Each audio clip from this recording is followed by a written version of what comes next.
Salut à tous les hommes de Dieu. Voilà, nous sommes là. Nous continuons avec notre cours qui est celui de la zoologie biblique. Nous allons parler aujourd'hui du 15e animal qui est le veau. Sur le veau, je vais parler aussi sur les 4 êtres vivants parce que parmi les 4 êtres vivants, il y avait un qui avait la face du veau. Donc, nous allons parler sur le veau. Par rapport à ces cours, si c'est votre première fois de tomber sur notre vidéo, nous vous demandons de vous abonner afin de ne pas rater les vidéos qui vont suivre.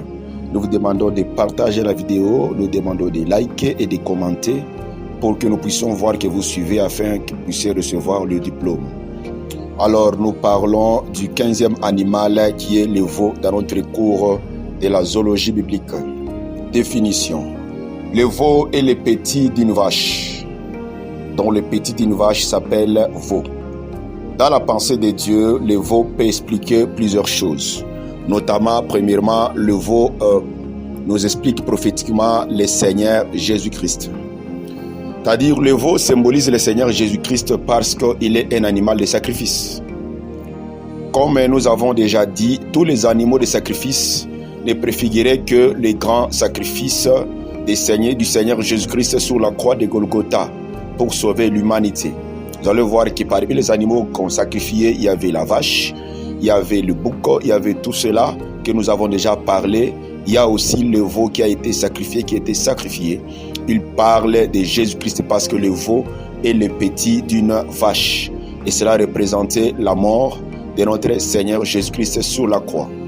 Donc premièrement, le veau représente Jésus. Toujours dans ce premier point. En deuxième lieu, le veau symbolise le Seigneur Jésus-Christ parce qu'il est placé parmi les 4 animaux que les Saintes Écritures appellent les 4 êtres vivants. Si vous lisez Apocalypse chapitre 4, versets 4 à 8, vous allez voir que lorsque Jean fit la vue au ciel, il a vu le trône, il a vu les 24 veillards et il a vu aussi 4 êtres vivants qui avaient les yeux en dedans et en dehors, devant et derrière. Et chacun avait une face.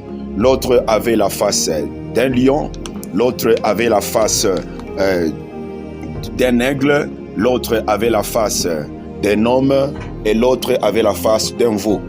Vous allez voir que parmi ces 4 êtres vivants, le second avait la face d'un veau. Nous allons voir aussi cela en Ézéchiel 1, chapitre 1, versets 5 à 8. Nous savons que les 4 êtres vivants ne symbolisent en réalité que le Seigneur Jésus. Les 4 êtres vivants représentent les facettes, représentent la dimension, représentent beaucoup de choses. Alors prenons d'abord le chiffre 4, les 4 êtres vivants. En Apocalypse 4, 6 à 8. Les 4 êtres vivants parlent de Dieu lui-même.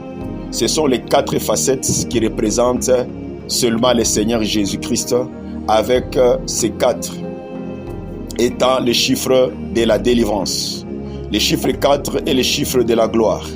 Le chiffre 4 est le chiffre de la force. Il est le chiffre de la puissance. Le chiffre 4. Judas, dont le nom signifie la louange, fit le 4e fils de Jacob. Il est l'image de Jésus-Christ. C'est pourquoi en 1 Chronique 5, 1, 2, la Bible dit « Judas fut puissant parmi ses frères. » Ruth devait être délivrée que par ces 4 personnes qui partirent à Moab. Nous voyons, il y avait Elimelech, Naomi, Maclon et Kiljon. Donc il a fallu 4 lépreux pour annoncer la bonne nouvelle à la maison du roi, puis délivrer le peuple du chaos de la famine, qui est dans 2 Rois, chapitre 7, versets 3 à 10.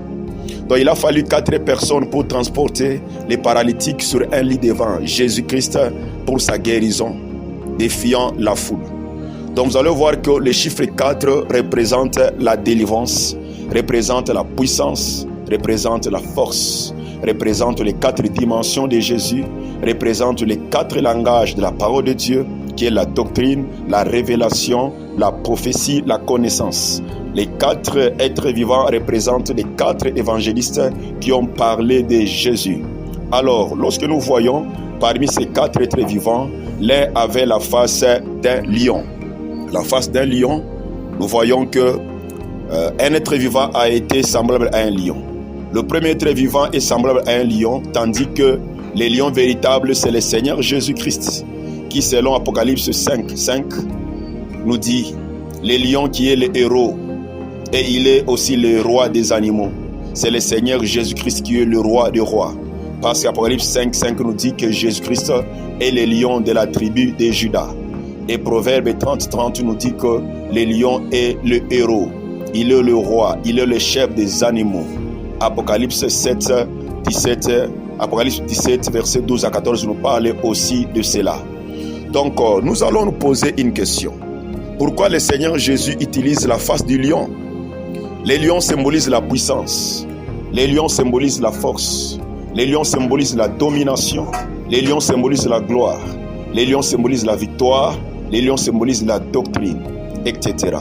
Le Seigneur étant l'être vivant avec la face du lion, voulait simplement nous montrer que c'est lui qui possède la puissance, la force, la gloire, la domination, la doctrine et la victoire sur toutes les bêtes, parce que le diable imite toujours le Seigneur en prenant également la forme des bêtes. Vous voyez. Lorsque nous voyons le lion, nous voyons aussi c'est Matthieu. Matthieu a présenté Jésus comme étant le lion, parce que le lion est le roi. Vous allez voir que dans Matthieu chapitre 1er, on parle Jésus-Christ, fils d'Abraham et fils de David. On nous parle fils d'Abraham, pourquoi? Parce que Jésus-Christ était celui que Dieu avait promis à Abraham. Qu'est-ce que Dieu avait promis à Abraham? Il avait dit dans Genèse 12 que toutes les familles de la terre seront bénies en ta postérité. Donc retenez cela. Donc Jésus était l'accomplissement de la prophétie que Dieu avait donnée à Abraham.